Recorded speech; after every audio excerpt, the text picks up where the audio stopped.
So, during his ministry on earth 2,000 years ago, Jesus often used parables when he was teaching people. He'd be trying to get across to them how God wants us to live.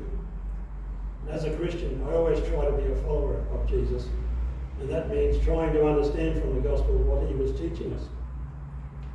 And some of the parables were examples, but the strongest parables, those most likely to influence people, were those that challenged their basic assumption by having a twist at the end of the story. And the twist made people think, what's he trying to say there? Because he was preaching around the Sea of Galilee in that region where there was agriculture, there was sheep, there's some cropping. His stories often included that kind of storyline so that the people could relate to it. And one of the parables that I think of sometimes as an example is the Good Shepherd. So say you've got 100 sheep and there's wild animals and there's thieves around, and so Jesus tells the story, one of the sheep has gone missing. Now the shepherd, you would have thought, the common sense would be, I'll stay looking after the 99, and it's a bit unfortunate, but that's just, one's gone astray, but that's just the way it is. But Jesus says, who would not leave the 99 to the mercy of the thieves and the wild animals and go looking for the one? And straight away, some of the people would have been thinking, well, I wouldn't leave them because I'd get sacked, because if half of the 99 go missing, I've lost 50. You're trying to find one. That doesn't make sense. But that's to make people think, now what does Jesus really mean by that? It means God values very much somebody who retrieves a lost sheep and brings them back.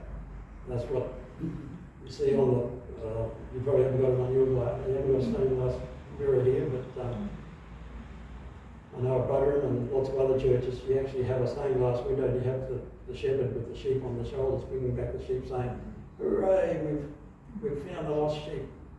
And that's just to emphasise that point. So it's not necessarily common sense, but it's got that twist in it that says we need to find the lost one. And the prodigal son also, often, I know personally when I first heard it, I would emphasise with the elder son. Because the younger son's cashed in his inheritance, gone off, wasted on wine, women and song, come back, the older son stayed around the farm doing the work, the younger son comes back, and the generous parent says, oh, wonderful, everything's forgiven, we'll celebrate that you're back. And the elder son says, hang on, this fella here, your son, in the parable it says, it's your son, not my brother, it's your son. And I think many people would think, well, the younger son made his bed, he should lie in it, he's messed up his life, that's his problem.